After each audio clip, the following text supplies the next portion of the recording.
नमस्कार दोस्तों, स्वागत है आपका मेरे YouTube चैनल पर।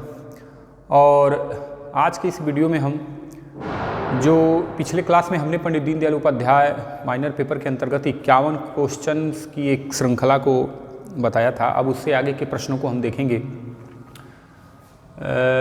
51 नंबर का हम लोगों ने कर लिया था, फिर भी एक बार इसको दोहरा दे रहे हैं। पंडित दीनदयाल जी उपाध्याय संघ के प्रचारक कब बने, यानी RSS। देखिए, संघ जहाँ जहाँ आएगा उसका मतलब यही रहेगा वो RSS की बारे में बात कर रहे हैं।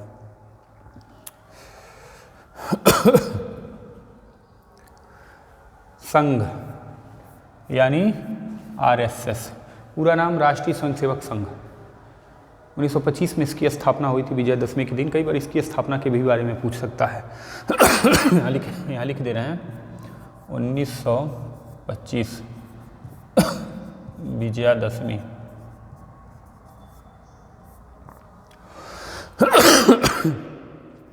तो पंडित दीनदयाल जी उपाध्याय संघ के प्रचारक कब बने?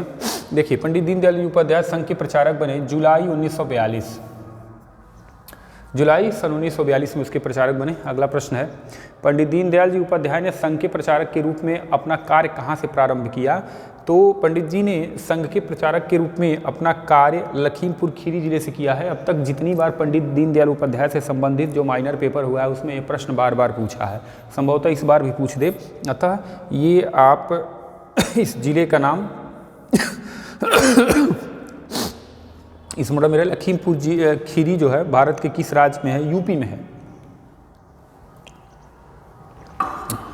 संघ के प्रचारक के रूप में अपना काम लखीमपुर खीरी से शुरू किया और लखीमपुर खीरी भारत के किस राज्य में है? उत्तर प्रदेश में है। नेपाल से लगती सीमा के पास ही ये स्थित है, उत्तर प्रदेश राज्य में है। अब 54 नंबर का प्रश्न है। एक खांसी परेशानी है।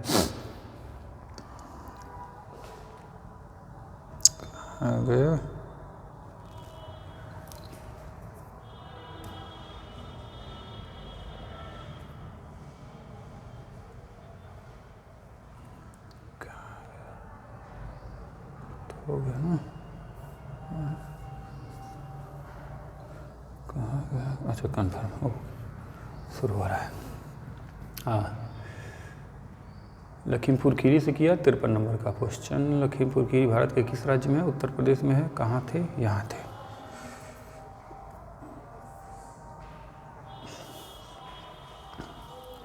हाँ, देखिए 53 नंबर का क्वेश्चन, लखीमपुर खीरी भारत के किस राज्य में स्थित है? तो उत्तर प्रदेश राज्य में स्थित है। एवं दीनदयाल जी के विद्यार्थी जीवन में साथी कौन थे जिन्होंने दीनदयाल जी के विचारों के आधार पर ग्रामोत्थान कार्यक्रम चलाया था? देखिए, इस योजना का नाम भी आपको याद होना चाहिए, ग्रामोत्थान कार्यक्रम। इसको कौन चलाया था? दीनदयाल जी के नानाजी देशमुख। विगत वर्षों में इनको भारत रत्न का पुरस्कार भी प्राप्त हुआ है। तो नानाजी देशमुख, ये नाम याद रहे कि दीनदयाल जी के विद्यार्थी जीवन के साथी कौन थे जिन्होंने दीनदयाल जी के विचारों के आधार पर ग्रामोत्थान कार्यक्रम चलाया था? ये चलाने वाले हैं नानाजी देशमुख, लोकतंत्र सेनानी भी रहे हैं। अगला प्रश्न है,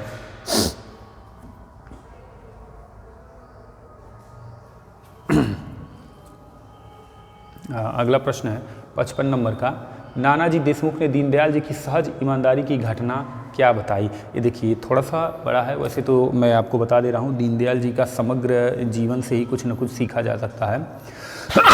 उनके जीवन से जुड़ी छोटी छोटी घटनाओं के द्वारा उनका जो महान व्यक्तित्व है उसके बारे में पता चलता है। तो ये प्रश्न थोड़ा सा बड़ा है, संभवतः ये न आए, लेकिन फिर भी मैं इसे जल्दी एक मिनट में इससे पूरा करता हूं ताकि हम लोग आगे पहुंचें। उन्होंने बताया कि एक दिन वह दीनदयाल जी के साथ बाजार में सब्जी खरीदने गए थे। हाँ, मैं बता दे रहा हूँ, सब्जी खरीदने गए थे और सब्जी उन्होंने खरीदा तो गलती से उन्होंने जो सिक्का दिया था वो खोटा था। वो लेकर घर चले आए तो खोटा सिक्का उनके जेब में था नहीं, तो उन्होंने अंदाज़ा लगा लिया कि मैंने वो जो सब्जी खरीदा है मैंने सब्जी वाली को दे दिया। वो इतने से इस घटना से इतना बेचैन हुए कि वो तुरंत ही वापस बाज़ार में गए और सब्ज़ी खरीदने वाली से कहा कि वो मेरा खोटा सिक्का है, ढूंढ के निकालो और ये अपना अच्छा सिक्का लो। वो वही कि अब जाओ, इतने मेरे पास समय नहीं है कि मैं वो खोटा सिक्का तुमने दिया, चलो ठीक है मैं मान लेती हूँ, कोई बात नहीं, मुझे कोई परेशानी नहीं हुई। लेकिन दीनदयाल जी जिद करने लगे और अंततः वो खोटे सिक्कों को निकाले, उसे सही सिक्का दिया, वापस आए। तो एक छोटी सी घटना से बहुत बड़ा संदेश मिल रहा है कि क्या मतलब था कि आजकल तो एक आना दो आना या बाज़ार में जाते हैं लोग तो हज़ारों का घपला इधर उधर हो जाता है, किसी को कोई फ़र्क पड़ता ही नहीं है, क्या दुकानदार क्या ग्राहक। लेकिन ये दीनदयाल जी के जीवन से जुड़ी इस छोटी घटना वो बहुत प्रेरणा का काम करता है। बढ़ते हैं हम अगले प्रश्न की तरफ। पंडित दीनदयाल जी उपाध्याय की भेंट संघ के संस्थापक डॉक्टर हेडगेवार से कहाँ हुई है? देखिए ये प्रश्न जो है ये इम्पोर्टेंट प्रश्न है। दीनदयाल जी उपाध्याय की भेंट संघ के संस्थापक डॉक्टर हेडगेवार से कहाँ हुई? अब देखिए यहाँ एक प्रश्न ये बनता है, डॉक्टर हेडगेवार, डॉक्टर केशव बलीराम हेडगेवार पूरा नाम है, डॉक्टर केशव बलीराम हेडगेवार। इन्होंने राष्ट्रीय स्वयंसेवक संघ की स्थापना नागपुर में की थी 5 बच्चों के साथ।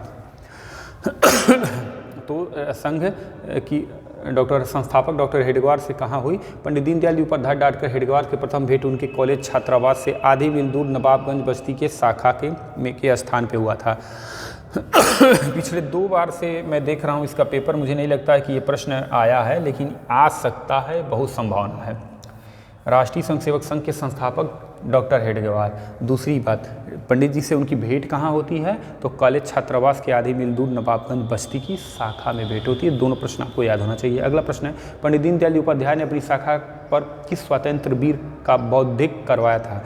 उन्होंने अपनी शाखा पर किस स्वतंत्र वीर, यानी वो कौन सा आदमी था जो स्वतंत्रता संग्राम से जुड़ा था और जो वहाँ बौद्धिक करवाने का मतलब होता है कि ये अपने विचारों को प्रकट करना बौद्धिक रूप से, वो कौन से थे? वीर सावरकर, स्वतंत्रता सेनानी वीर सावरकर का कानपुर में आने पर वो अपनी शाखा में बौद्धिक करवाया था। देखिए वीर सावरकर कानपुर में, एक प्रश्न ये भी है और ये नया प्रश्न है, ये अब तक नहीं पूछा है इसीलिए संभावना है कि पूछ सकता है। चलिए बढ़ते हैं अगले प्रश्न की तरफ।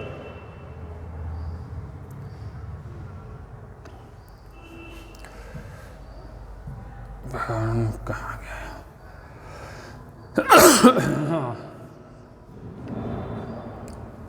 पंडित दीनदयाल उपाध्याय के कानपुर में पढ़ाई के सहपाठी राजस्थान से कौन रहे थे?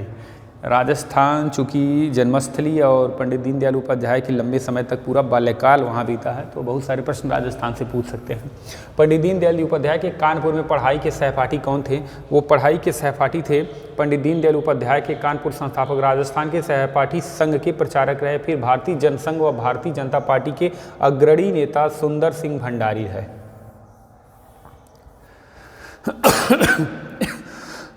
यानी राजस्थान से जो सहपाठी रहे वो सीधे सीधे सुन लीजिए, सुंदर सिंह भंडारी। संभवतः पूछे, नहीं भी पूछ सकता है, आप बस जानकारी रखिए। अगला प्रश्न 59 नंबर का।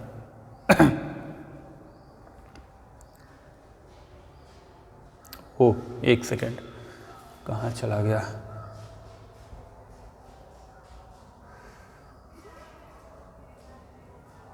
ये कहाँ भाग गया मेरे भाई?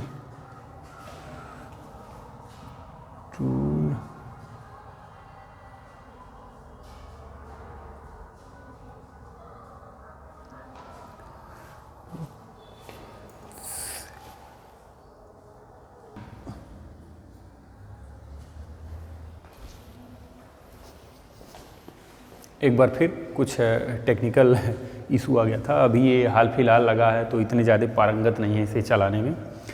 चलिए आगे बढ़ते हैं। पंडित दीनदयाल उपाध्याय ने एमए परीक्षा कहाँ पर संघ की शाखा की स्थापना की? पंडित दीनदयाल उपाध्याय ने एमए परीक्षा में कहाँ पर संघ की शाखा की स्थापना की? ये बिल्कुल नया प्रश्न है और आ सकता है, प्रश्न नया है, आ सकता है। तो कहाँ पे स्थापना की? पंडित दीनदयाल उपाध्याय ने आगरा में एमए प्रवेश लेने पर 1939 में राजा की मंडी में संघ की शाखा की स्थापना की। इस नाम को आप याद रखेंगे, राजा की मंडी, आगरा में मई 1939। ठीक, चलिए आगे बढ़ते हैं। पंडित दीनदयाल उपाध्याय के अधिकारी शिक्षण शिविर कहाँ लगते थे और कितने दिन लगते थे? देखिए ये प्रश्न भी नया है। पंडित दीनदयाल उपाध्याय के समय अधिकारी शिक्षण शिविर कहाँ लगते थे, कितने दिन के लगते थे? तो अधिकारी शिक्षण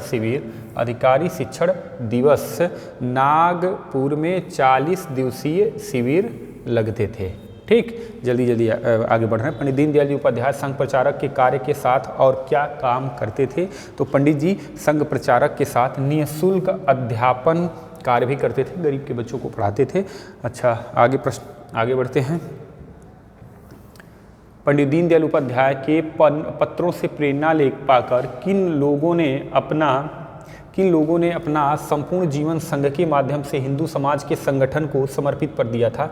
यानी पंडित जी के पत्रों से प्रेरणा पाकर अपना संपूर्ण जीवन संघ के माध्यम से हिंदू समाज के संगठन को समर्पित कर दिया था। ये पंडित दीनदयाल जी उपाध्याय जब 26 वर्ष के थे तो उनके पत्रों से प्रेरणा पाकर श्री जय गोपाल जी, देखिए नया क्वेश्चन है, जय गोपाल जी, बाबा साहब नातू और भाऊराव जुगादे, श्री प्रभाकरन गजानन आदि ने अपने आप को कार्य हेतु समर्पित कर दिया था। बिल्कुल नया प्रश्न है, फिलहाल तो अभी तक नहीं, एक भी बार नहीं पूछा है, पूछ सकता है।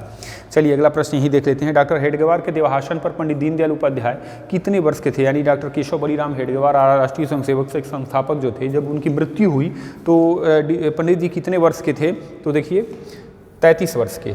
एक प्रश्न और यहाँ बन रहा है, डॉक्टर हेडगेवार का देहावसान तो ये होता है 1940 में, तो ये प्रश्न अभी याद रखेंगे कि उनका देहावसान 1940 में हुआ था। और तब पंडित जी कितने साल के थे, यानी दीनदयाल उपाध्याय कितने वर्ष के थे? तो वो 33 साल के थे। ठीक, बढ़ते हैं अगले प्रश्न की तरफ। हाँ, इसको यहीं देख ले रहे हैं।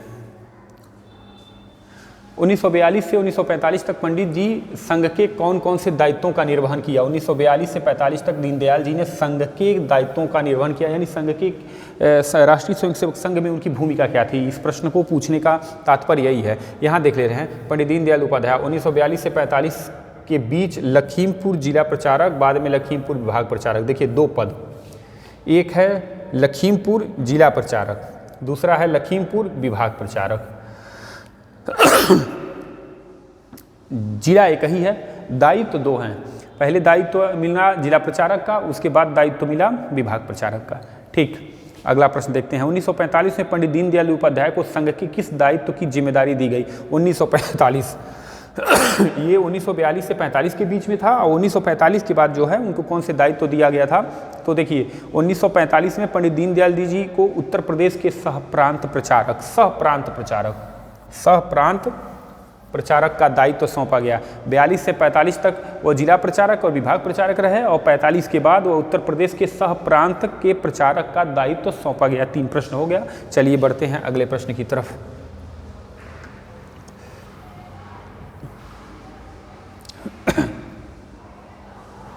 पंडित दीनदयाल उपाध्याय जब उत्तर प्रदेश के सह प्रांत प्रचारक थे, तब उत्तर प्रदेश के प्रांत प्रचारक क्या थे? जब पंडित जी उत्तर प्रदेश के सह प्रांत प्रचारक थे, तो उस समय उत्तर प्रदेश के प्रांत प्रचारक क्या थे? सह प्रांत प्रचारक का मतलब प्रांत प्रचारक की सहायता करने वाला, उप मान लेते हैं, डिप्टी मान लें, तो माननीय भाऊराव देवरस। ठीक, ये इंपॉर्टेंट है, इसे याद रखिएगा। अगला प्रश्न है, संघ के द्वितीय सरसंघ चालक गुरुजी गोलवलकर के भाषणों का संकलन एवं उस समय संघ साहित्य के निर्माण में अहम भूमिका किसकी थी? तो पंडित दीनदयाल जी उपाध्याय की थी। 2 प्रश्न बन रहे हैं। ये देखिए, ये द्वितीय सरसंघ चालक हैं, द्वितीय सरसंघ चालक। पहले तो डॉक्टर केशव बलीराम हेडगेवार रहे हैं, फिर दूसरे आते हैं गोलवलकर जी, गुरु गोलवलकर जी पूरा नाम है इनका, ये दूसरे थे। ठीक, तो इनके भाषणों का संकलन एवं उस समय के संघ साहित्य के निर्माण में अहम भूमिका, गुरुजी की सहायता किसने किया था, और उनके साहित्य के संकलन में किसकी सबसे अधिक भूमिका थी? तो दीनदयाल जी की थी। अगला प्रश्न है, पूजनीय बाला साहेब देवरस ने यह किसके लिए कहा था कि इन्हें देखकर संघ के संस्थापक डॉक्टर हेडगेवार जी की स्मृति हो आती है? देखिए, पूजनीय बाला साहब देवरस भी राष्ट्रीय स्वयंसेवक संघ के प्रमुख रहे हैं। वो देखकर कहते थे कि हेडगेवार जी की स्मृति आती है। किसको देखकर? बाला साहब ने दीनदयाल उपाध्याय को, यानी दीनदयाल जी की कर्तव्य निष्ठा को देखकर देवरस जी कहते थे कि जब इनको देखता हूं तो मुझे डॉक्टर हेडगेवार की याद आती है। देखिए यहाँ लिखा भी है, कार्यकुशलता, कार्य क्षमता और दक्षता को देखकर कहा था कि पंडित जी को देखकर डॉक्टर हेडगेवार की स्मृति हो आती है। चलिए बढ़ते हैं अगले प्रश्न की तरफ।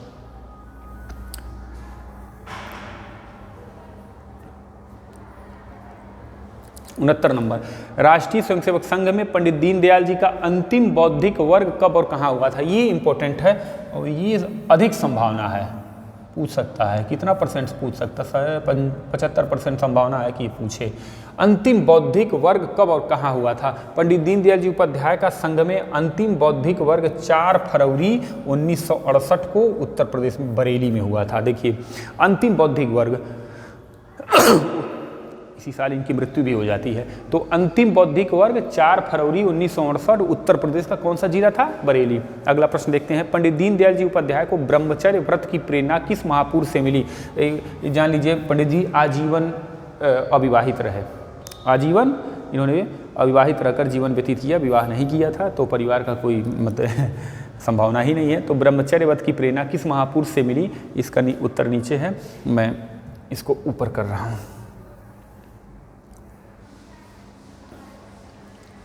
इधर देखिए, पंडित जी को ब्रह्मचर्य व्रत की जो प्रेरणा मिली थी जगतगुरु शंकराचार्य से मिली। पहले शंकराचार्य जिनका जन्म केरल के कलाड़ी में हुआ था, केरल के कलाड़ी में, केरल और ये है कलाड़ी, केरल के कलाड़ी में जन्म होता शंकराचार्य का। और इन्हीं से प्रेरणा लेकर पंडित दीनदयाल उपाध्याय ने ब्रह्मचर्य व्रत का पालन किया। और पंडित दीनदयाल जी उपन्यास की एक किताब भी है, उस किताब का नाम है शंकराचार्य, उस किताब का ही नाम है जगतगुरु शंकराचार्य। तो दो चीज़ बन जाता है, ब्रह्मचर्य की प्रेरणा कहाँ से मिली? जगतगुरु शंकराचार्य से, और रचना इनकी जगतगुरु शंकराचार्य भी एक पुस्तक है, एक बैठक में इन्होंने लिख लिया था। चलिए आगे बढ़ते हैं। पंडित दीनदयाल उपाध्याय ने राष्ट्रीय स्वयंसेवक संघ में सम्मिलित होने का निर्णय मकर संक्रांति के पावन अवसर पर ही क्यों चुना? राष्ट्रीय स्वयंसेवक संघ में जब ये शामिल हुए तो वो दिन था मकर संक्रांति। क्यों मकर संक्रांति को ही चुना? अब देखिए आगे, उनके अनुसार मकर संक्रांति से अधिक पुण्यमय दिवस कोई और नहीं हो सकता, क्योंकि गंगा स्नान से मनुष्य अपने सभी पापों से मुक्त और ऋणों से उत्तीर्ण हो जाता था, इसके बाद नया जन्म प्राप्त करता है। देखिए सारांश क्या है, मकर संक्रांति को अधिक पुण्यमय दिवस मानते थे, इसलिए इन्हीं दिन को उन्होंने चुना आरएसएस में जाने के लिए या ज्वाइन करने के लिए।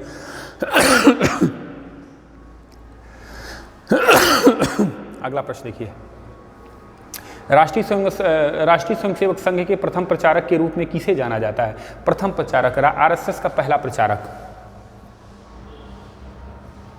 आरएसएस का पहला प्रचारक के रूप में किसको जाना जाता है? तो बाला साहब आप्टे को राष्ट्रीय स्वयंसेवक संघ का प्रथम प्रचारक जाना जाता है। इंपॉर्टेंट क्वेश्चन, बाला साहब आप्टे। अगला प्रश्न है, पंडित दीनदयाल जी उपाध्याय का प्रत्यक्ष रूप से राष्ट्रीय स्वयंसेवक संघ का कार्यकाल कब से कब तक रहा? प्रत्यक्ष राष्ट्रीय स्वयंसेवक संघ का कार्यकाल कब से कब तक रहा? दीनदयाल जी का दीनदयाल जी उपाध्याय का प्रत्यक्ष राष्ट्रीय स्वयंसेवक संघ का कार्यकाल 1937 से लेकर 1951 तक। इसका मतलब यह है कि आरएसएस में पंडित जी ने 1937 से लेकर 1951 तक डायरेक्ट उसमें रहे और उन्होंने अपनी सेवाएं दी, और वो वर्ष रहा 14 वर्ष। उसके बाद भारतीय जनसंघ में आ गए, उसके बाद वो भारतीय राजनीति में प्रवेश कर गए। तो आज के लिए इतना ही, 25 क्वेश्चन का ये सेट पूरा होता है। अगले क्लास में हम पुनः इससे आगे के प्रश्नों को देखेंगे और फिर उसके बाद 50 क्वेश्चन PYQ कहेंगे, जो पिछले वर्ष पूछे गए प्रश्नों का संकलन है, जिसमें से 10 से 15 क्वेश्चन चांस होता है पूछने का। तो मिलते हैं अपने अगले वीडियो में, तब तक के लिए जय हिंद।